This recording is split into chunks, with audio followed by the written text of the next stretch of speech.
The Book of Jonah, Chapter 1. Now, the word of the Lord came unto Jonah, the son of Amittai, saying, Arise, go to Nineveh, that great city, and cry against it, for their wickedness is come up before me. But Jonah rose up to flee unto Tarshish from the presence of the Lord. Oh, he's trying to get away. He's like, oh, no, I don't think so. And went down to Joppa. And he found a ship going to Tarshish. So he paid the fare thereof, and went down into it to go with them unto Tarshish from the presence of the Lord. But the Lord sent out a great wind into the sea, and there was a mighty tempest in the sea, so that the ship was like to be broken. Then the mariners were afraid, and cried every man unto his God, and cast forth the wares that were in the ship into the sea, to lighten it of them. But Jonah was gone down into the sides of the ship, and he lay and was fast asleep. So the shipmaster came to him, and said unto him, What meanest thou, O sleeper? Arise, call upon thy God, if so be that God will think upon us that we perish not. So it's really bad outside, storming. They're having to throw everything overboard. And this guy's fast asleep. And the captain tells him, What's up? What's up? Call upon your God. And they said, everyone to his fellow, Come and let us cast lots, that we may know for whose cause this evil is upon us. So they cast lots, and the lot fell upon Jonah. That is the most interesting part. So, in these days, when something horrible would happen like this, you know what they would immediately do? Boom. What was the sin? Who sinned? And these people all have a bunch of different gods, but they've all come to the same conclusion in the midst of this storm. Let's do that again. And they said, everyone to his fellow, Come and let us cast lots, that we may know for whose cause this evil is upon us. They are blaming this on somebody's sin who's on the ship. It's extremely interesting. That is very, very interesting. Then they said unto him, Tell us, we pray thee, for whose cause this evil is upon us. What is thine occupation, and whence comest thou? What is thy country, and what people art thou? Uh-oh. And he said unto them, I am a Hebrew, and I fear the Lord, the God of heaven, which hath made the sea and the dry land. Then were the men exceedingly afraid, and said unto him, Why hast thou done this? For the men knew that he fled from the presence of the Lord, because he had told them. Oh my gosh. Oh. So he told them this. It's his own fault. Then said they unto him, What should we do unto thee, that the sea may be calm unto us? For the sea wrought and was tempestuous. And he said unto them, Take me up and cast me forth into the sea, so shall the sea be calm upon you. For I know that for my sake this great tempest is upon you. Wow. He's pretty good. He's taking responsibility. Wow. He's doing great. Yeah. That is something else though, right? Can you see all these men on this ship just like staring at him and being like, this is totally due to your sin, right? This should not even be happening. Like these are probably regular sailors on this route, at least some of them. Like he just paid the fee to get on to go to Tarshish, right?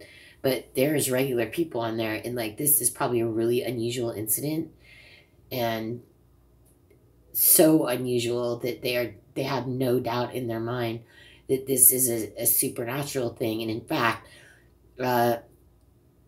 they started talking amongst each other and found out that this Jonah was like, oh yeah, man, I'm here because, yeah, the Lord tried to tell me to go to Nineveh, and I'm not going there. No way. That place is dangerous. There's no way I'm going there, right? Because it's so wicked, right? Arise, go to Nineveh, that great city, and cry against it for their wickedness. It's come up before me. Like, that place is so wicked. Like, it just presented itself to God as being, like, so wicked. And, like, Jonah is like, right? That'd be like telling people to come to San Francisco right now. Come to San Francisco and preach. People would be like, nope. I'm taking a Caribbean cruise liner to South America. I'll go over there and preach, right? But these people on this ship know this is a supernatural event, and they are like, yeah, it's this guy. He already told us God is on him, and he's running away from God. So, yeah, they're totally... This is so interesting, right? Because, like, nowadays, right, if something like that happened, if you're playing, you were started hitting really bad turbulence, or your ship, nobody would even... This would be the last thing people would think. But in this day, this was the first thing they thought. That is what is amazing to me. Is that it's related to somebody's relationship with their God, even little God, right? And this one says, oh yeah, man, I'm a Hebrew. I worship, the Lord, big God. And everybody's like, uh-oh, he's one of these guys, right? That the Lord like really protects and does all these signs and wonders. Yep, it's him. It's him. What are we going to do with him? This is so interesting, right? So nevertheless, the men rowed hard to bring it to the land, but they could not, for the sea wrought and was tempestuous against them. Oh, so that's nice, right? So he tells the truth. He's like, you know what, man? It's me. It's true. Just throw me overboard, man. So the sea will be calm to you.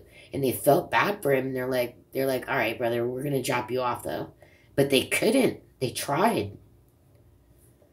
Because the sea was so wrought. Okay, wherefore they cried unto the Lord and said, we beseech thee, O Lord, we beseech thee, let us not perish for this man's life, and lay not upon us innocent blood, for thou, O Lord, hast done as is pleased thee. So these people that believe in other gods and stuff, they start crying towards the Lord, our God, right? So they took up Jonah and cast him forth into the sea. Oh, but you know what? They prayed for him first, so that's really nice. Yeah. They didn't just, this is a serious decision. And the sea ceased from her raging. Boom! Immediately. What does that tell you? Then the men feared the Lord exceedingly and offered a sacrifice unto the Lord and made vows. Like, right? Boom! They became immediate followers, right? Yeah, it sounds like, these are people that know how the sea should be, and it shouldn't have been like that. And goodness knows what else type of things were coming up from the sea, and type of whirlwinds and unusual things that are just not even possible. So last verse, now the Lord had prepared a great fish to swallow up Jonah. Oh no. And Jonah was in the belly of the fish 3 days and 3 nights. Chapter 2, then Jonah prayed unto the Lord his God out of the fish's belly. He's in there. He's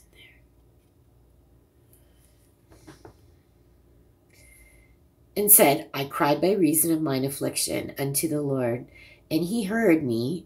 Out of the belly of hell cried I, and thou heardest my voice.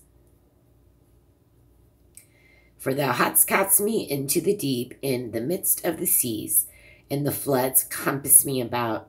All thy billows and thy waves passed over me. Then I said, I am cast out of thy sight, yet I will look again toward thy holy temple. Oh, now he decides, yeah, that's the thing to do. He's still breathing, guys. The waters compassed me about, even to the soul.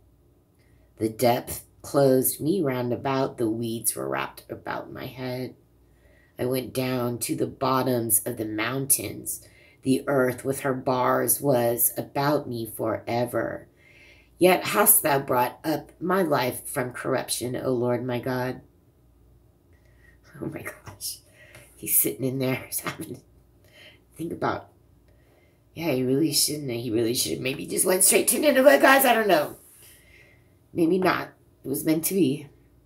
When my soul fainted within me, I remembered the Lord, and my prayer came in unto thee, into thine holy temple. They that observe lying vanities forsake their own mercy. But I will sacrifice unto thee with the voice of thanksgiving. I will pay that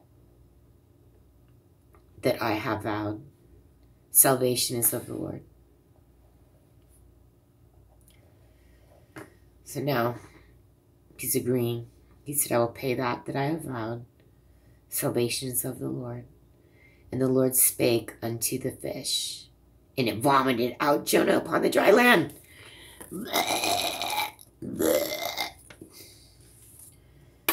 There we have it. Chapter 1 and 2. The most amazing thing, though, about this is that is everybody's first thought, is that somebody on this ship has defied God. That is amazing. If we all still thought like that, right? Some things started happening at work, you'd be like, oh, which one of you has defied Jesus? Wouldn't that be awesome? That would be so great. Isn't it so great if you can ever, it's so illegal, right? They try to say you can't pray at work, but I had this job. I think it was, it's LDS, right? LDS, is that Mormon? No, it was an Adventist day. Adventist. And they prayed before every shift. That was so awesome. I'm going to do it anyway. Yeah, but when you get multiple people that you're working with to pray before your shift, that's fantastic. And look, really, this is really only about that. Think about it. This is the best story. They're like, all right, man, things are just out of control. They are. There's supernatural, dark energy, spiritual warfare type things going on with these waves. These aren't normal. And they're like, what is going on? Who on this ship is causing this? I think that is fantastic that they see things like that. Isn't that what this story is about? Just the nature of trying to hide from duty. You know what I mean? Trying to hide from your duties to God and not having him first in mind. But wow, that was not the case on this ship. And if you think about it, right, like what do they may never come home, right? These people on these ships, right? So they must be very close to some spiritual life with respect to when they go out the door, they don't know if they're coming back, right?